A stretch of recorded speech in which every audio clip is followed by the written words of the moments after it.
Welcome to the Voice of UK News Updates.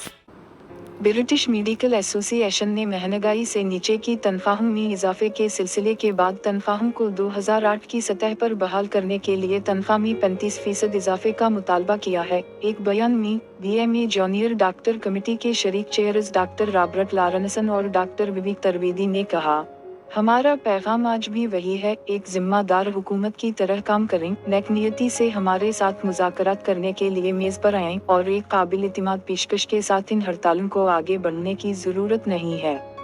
तमाम वज़रा ने कहा है कि ये हतमी तस्फिया है और मज़ीद बातचीत नहीं होगी। इंग्लैंड में जूनियर डॉक्टर अगस्त में 4 रोज़ा हड़ताल करने वाले हैं। इस तनख्वाह के तनाज़ा में इनकी 5वीं हड़ताल। ये वाकआउट जुमा अगस्त 11 को सबा बोगनवेल मियारी वक्त सबा के 7 बजे पर शुरू होगी और मंगल अगस्त 15 को सबा के 7 बजे ख़त्म होगी। हुकूमत इन्हें 6 दिन दे रही है।